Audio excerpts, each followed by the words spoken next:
Okay, let's see what Kapila's got for us today. Yesterday, he was telling us about yoga, right? The eightfold path. So I think we finally fully understand that any kind of yoga has 8 parts to it. It's not really that there's a separate kind of yoga called Ashtanga yoga, as modern yoga marketing would make you think. There's not a separate yoga called Ashtanga yoga. Yoga is Ashtanga. Any type of yoga has 8 components to it. 4 pairs. Yama and niyama, the way that you act, should be conducive to meditation. So you shouldn't get involved in activities which cause stress. And that includes causing stress to others, because that's going to come back to you. Creates your environment. And then the second pair is physical practice, the physical components of meditation, which is seating, how you sit, and then how you breathe. The third pair is the preliminary mental practice, which is to clear the mind out and then focus it on a desired contemplation. And then the fourth pair is the culmination of the mental practice, which is to absorb yourself in the contemplation. So then Kapila explained yama and niyama in more detail. And now he's going to explain asana and pranayama in more detail. Kapila then involved how to prepare for meditation. So this is the physical preparation. So how should you sit? He says, sit in a clean spot on a durable seat and adopt a posture that is straight yet comfortable. So that's it. That's a summary of what you need to know about your asana.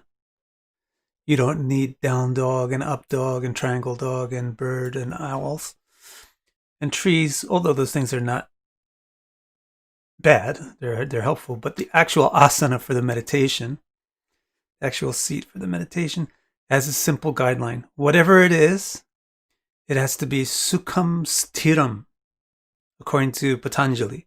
His summary is pretty much the same as Kapila's. Patanjali says sukham sthiram asanam. Sukham means it should be comfortable, and sthira means it should be firm. And that's exactly what Kapila says. Kapila says, adopt a posture that is straight, which is sthira, yet comfortable, sukham. And he also gives some information about the place where you sit. It should be clean, so not distracting place, not a place that is disorganized, because that will disorganize your thoughts. And you should have a durable seat, a seat that's not going to wobble around, so that you don't have to think about how you're sitting. So you should sit on a firm place, in a clean place, and then your posture should be something that is straight, but also comfortable to you. So there's no one asana that works for everybody. But the thing is, however you're going to sit down, you should have to exert some effort so that you don't fall asleep, but not so much effort that it's uncomfortable. Hi, everybody. That's the basis of yoga asana. That's the basic, what you actually need to know about yoga asana. The rest of the stuff is icing on the cake, or for people who just get obsessed in the physicality of yoga. Then after asana comes pranayama. So now Kapila is going to summarize for you what you need to know about pranayama. Now, this is for Kapila's yoga. To do Kapila's yoga, that's all you need to know about asana. Maybe to do Iyengar's yoga, you need to know more about asana. But to do Kapila's yoga and Bhakti yoga, that's all you need to know about asana. You should just be able to sit straight and comfortable in a clean, steady place. And for pranayama, he says, inhale through one nostril. Unfortunately, my sinuses are affected by the time of the year. We get this in Japan. You get like spring allergies, and then you get a fall allergies because they have some crazy stuff they did with their trees a couple of decades ago. So it's a little hard to demonstrate for you because one of my nostrils is clogged. But what you do is you inhale through one nostril, then you hold your breath for some time, and then you exhale through the other nostril. So you could just use your finger. Hold it. Some people go like this. And then it's going to take forever and sound gross. And you blow it out the other nostril. And then, so you go like this, and then breathe out, and then breathe in, and then breathe out. You can do that however many times you want. Hold your breath for breathe in through one nostril, hold your breath for some time, and then exhale through the other nostril. Repeat this, reversing the nostrils. This will make you feel calm and steady because it purifies the mind. You'll feel clear here by doing that. Just as gold becomes purified when heated and fanned, breath control eradicates flaws in the mind and body, enabling you to steadily concentrate your vital force without distraction and to withdraw your perception from its bond to external things.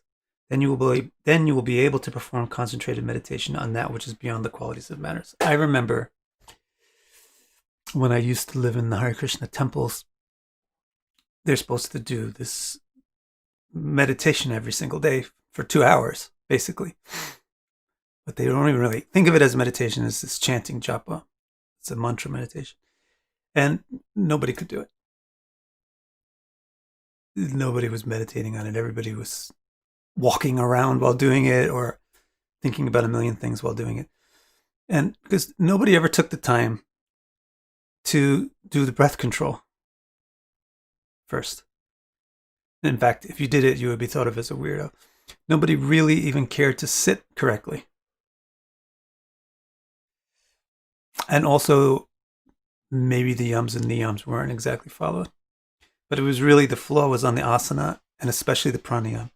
Kapila is saying here is you can't expect to focus your mind deliberately for a long period of time on anything if you don't first do pranayama.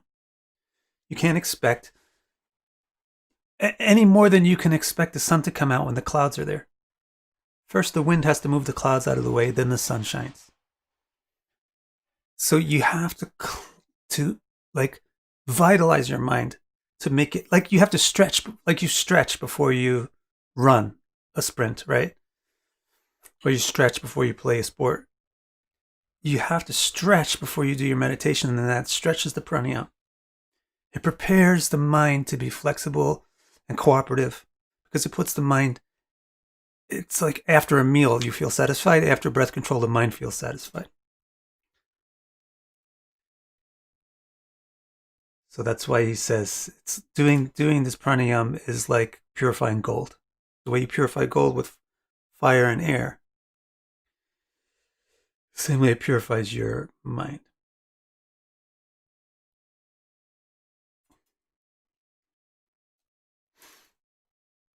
Bardo wants to know if there's any specific recommendations about the time of day that works best for pranayama practice. No, he doesn't mention it, so it's probably not that important. You could do it at any time. Typically, people do this at sunrise and at sunset.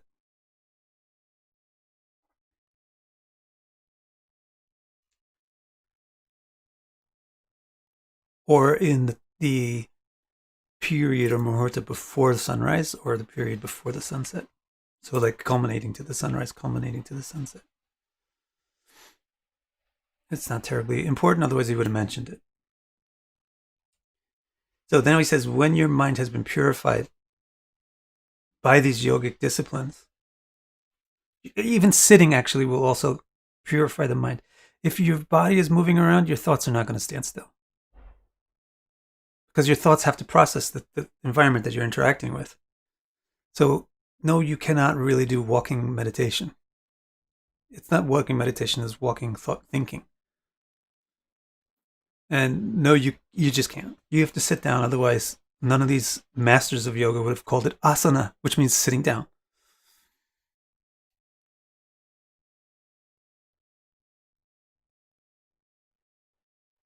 Abhishek has this question: why don't we do this, even though we know it's good for us? Why do we go after other stuff? I read an interesting book by a Bengali sadhu from, I guess, the early 1900s, who opened up his book with this very question. And he said it's a simple thing that people are attracted to what they know, and they are afraid of what they don't know. So if you tell somebody, what was his exact example? Here's some rice.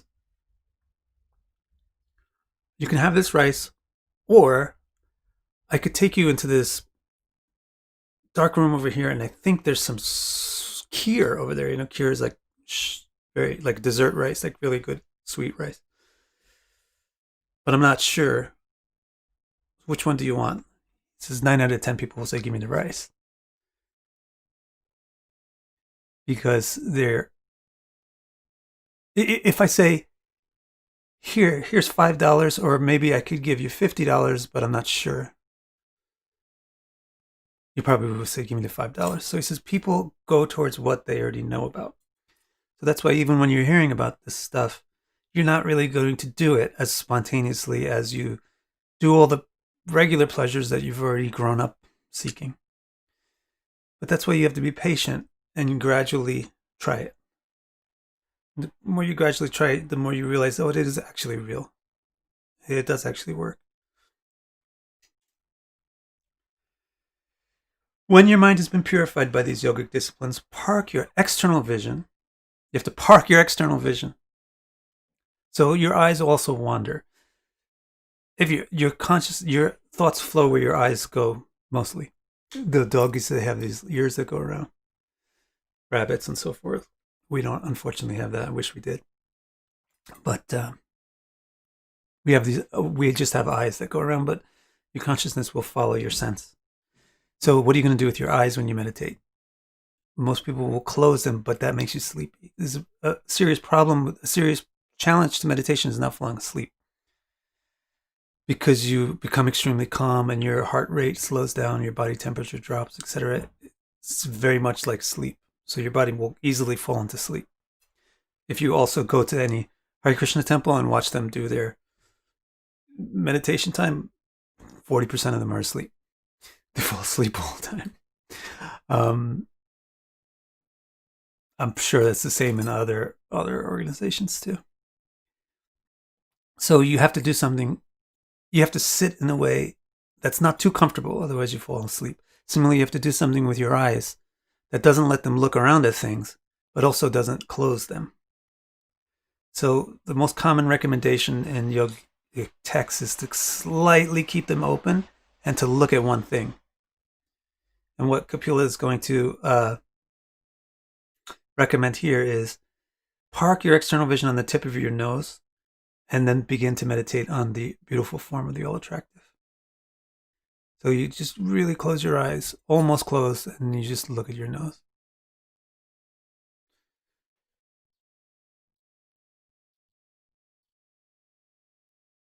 There are other systems with other approaches, but this is what Kapila's got recommended for you. Now we're going to go to, that's asana and pranayama. Now we're starting pratyahara. Actually, maybe this I bit has already started pratyahara. Pratyahara is the beginning of the third pair of steps, and dharana.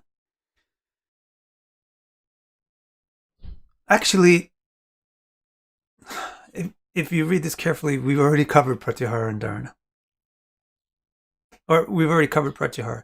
Pratyahara means to clear out the mind. So let me reread you what he said and see if you can catch where the pratyahara comes. Or I'll point it out.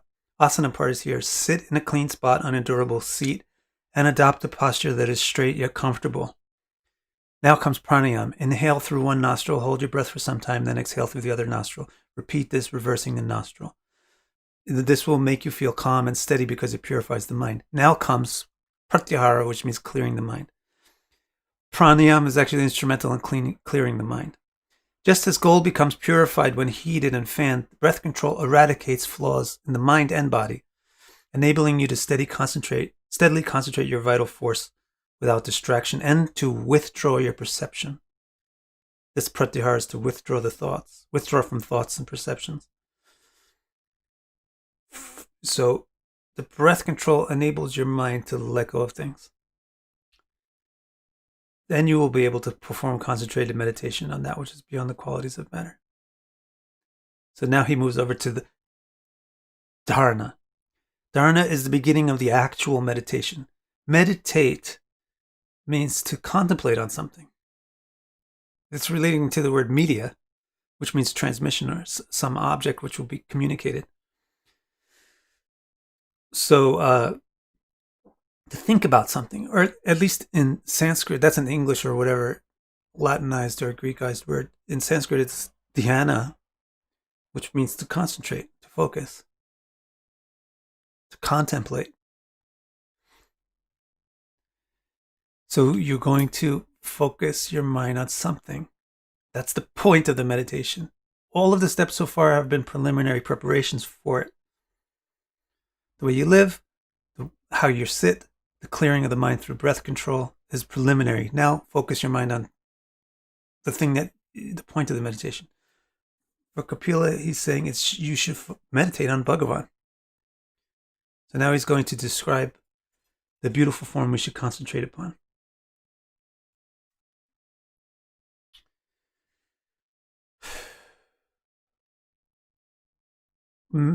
Meditate on his cheerful, dark, shama blue face. Shama is a color.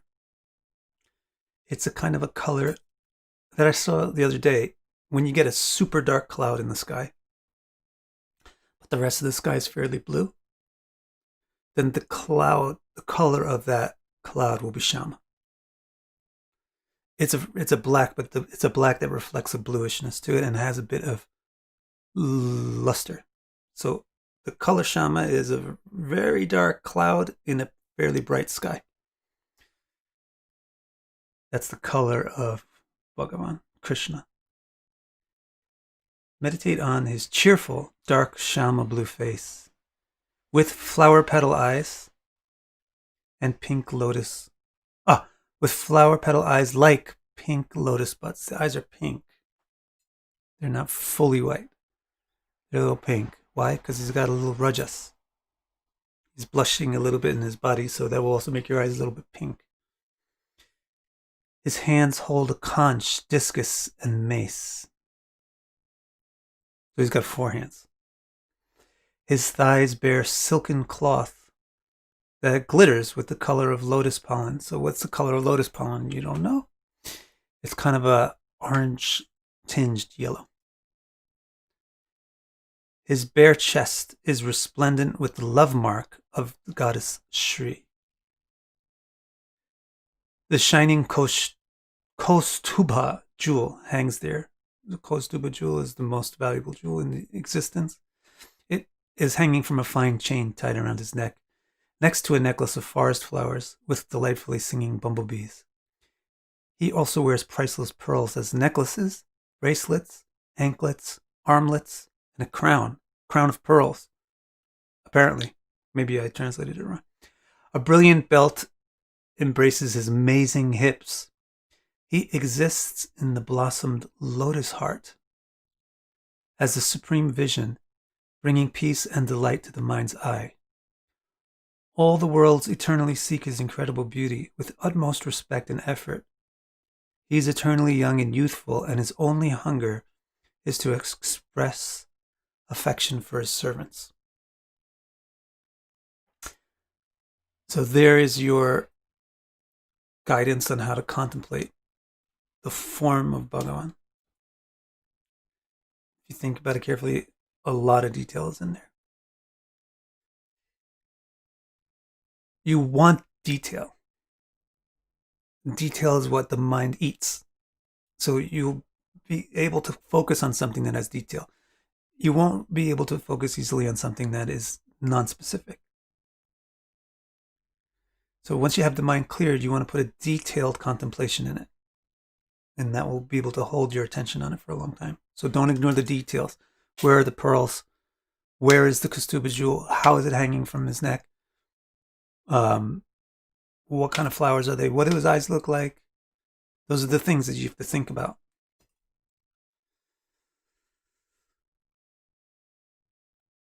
Pictures don't work so well. Sorry, Danny. Because first of all, you picture is outside of you, and you're looking at it. You have to partially close your eyes and look at your nose, and you exist in the heart, not in a picture. So you have to envision and imagine. It's not like looking at a picture. However, you can use pictures. You can like memorize or ingest the pictures and then keep them in your mind. Yes, we do have descriptions of what his voice sounds like and what he smells like, and etc. You're going to actually coming up, there's more detail. Now Kapila gives a really interesting thing. So I know you're thinking, oh, cool, we're talking about yoga, so you guys are sitting and contemplating. And that's right, that's exactly what he's talking about. But now he's going to throw a curveball at you, something that you wouldn't have thought of before.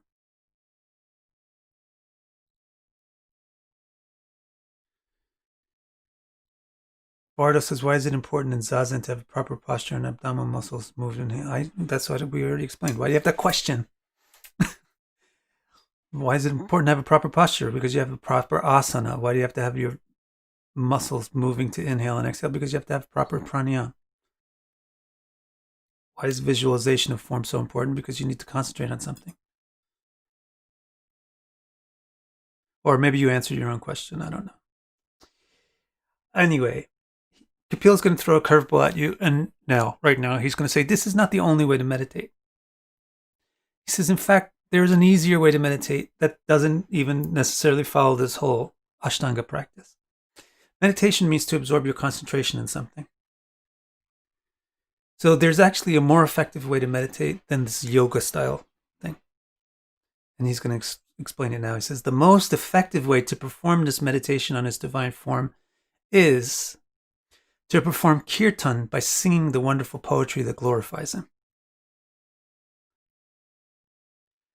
By Kirtan, concentration will not easily wander. Whether you are standing, walking, sitting, or lying down, always endeavor to visualize his enchanting beauty with the purified emotions of your inner self. So he's saying this is a yogic style, Ashtanga yoga way to do Bhakti yoga, but there's an easier way, a better way. It's Kirtan. If you're actually emotionally singing the poetry, you can call them mantras, but it's really poems that talk about the way his eyes look, the way his necklaces are arranged, etc. That's the easiest way to do this meditation. And that's really music. Music is for directing and expressing the emotions, isn't it? So this is the ideal use for music.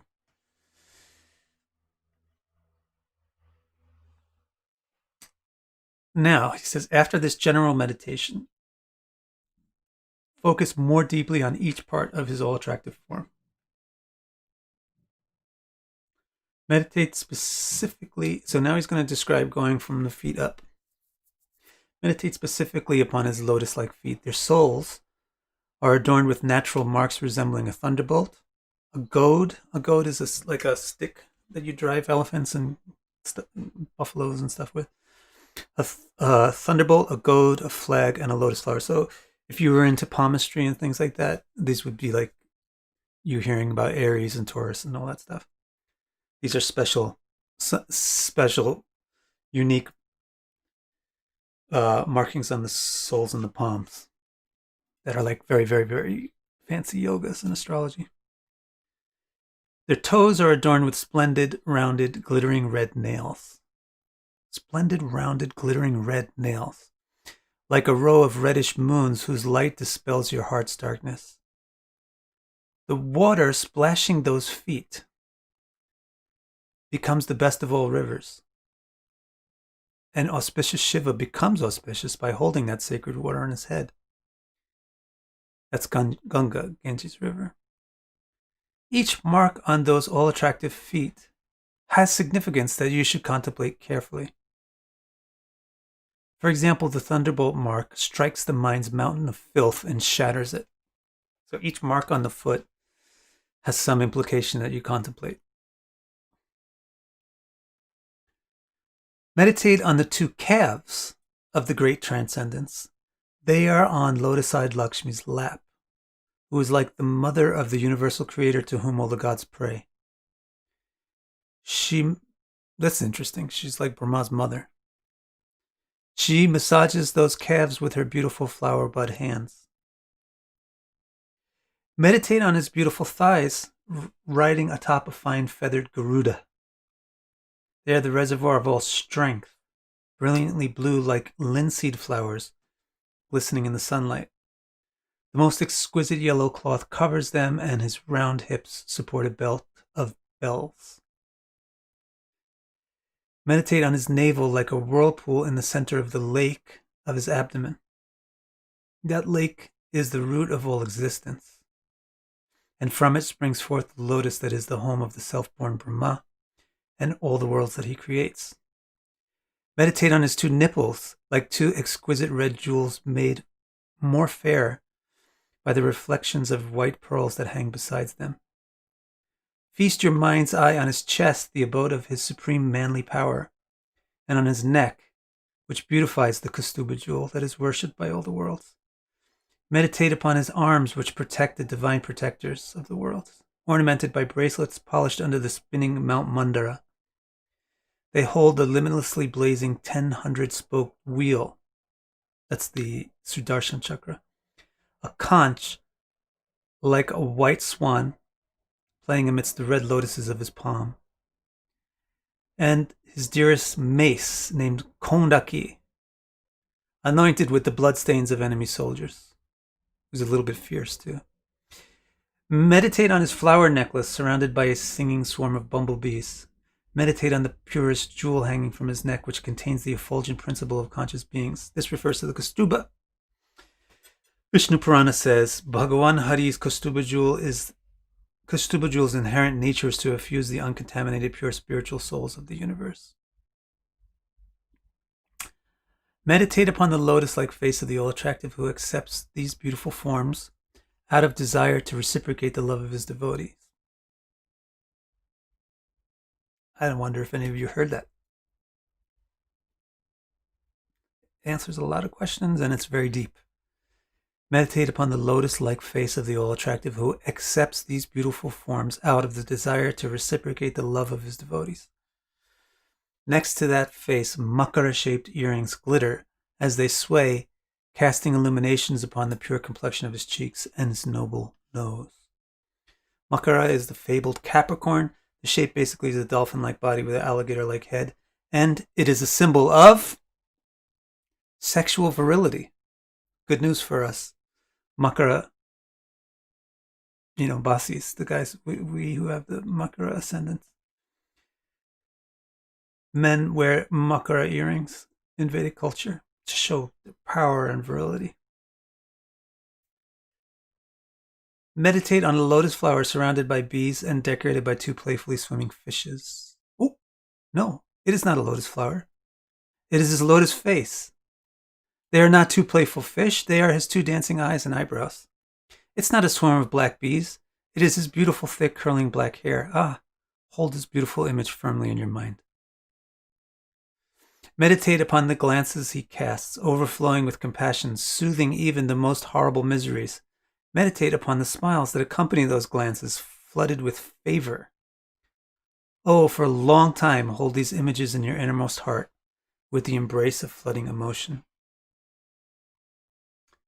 That extremely liberal sunshine smile evaporates the ocean of tears that flows from the terrible suffering of the broken people of the world.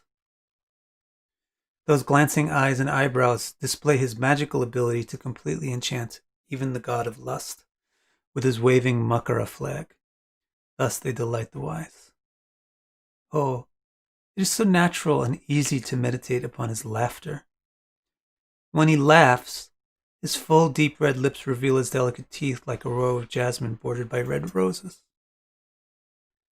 My dear mother, this is how to meditate upon Vishnu, soaking your mind in loving devotion and offering it completely to he who resides within your own core, never even wanting to envision anything else.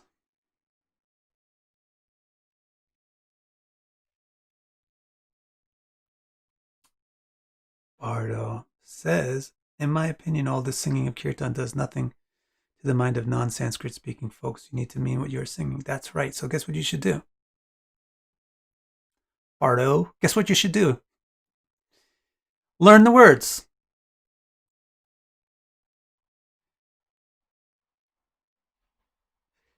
Now, Kapila says, by this meditation on all attractive Hari, Bhakti will become one with your very being, with your bhava. Your bhava, your swabhava, will become Bhakti. It will melt your heart and flood you with the intense delight of emotions expressed in goosebumps, twittering excitement, and a strand of hot teardrops constantly afflicting you with desire to meet him. This intense emotional activity gradually shakes loose the soul's hook-like latch into the subtle material body. Freed from that hook, you become completely indifferent to any perception and yearn only to perceive Hari. Your subtle body will soon cease to exist like a wick consumed by its own flame. All that will remain to see is that one original person. No link will remain to the qualities of matter. We got a new section coming up that I guess we'll do tomorrow. Devotee's going to want to know what happens to her if her mind and body, etc., gets consumed. If it's gone, what happens to her? So that's for tomorrow. All right, my friends, I really enjoy our time together. And this was a particularly beautiful section here. So tomorrow we will continue. Farewell and have a good day.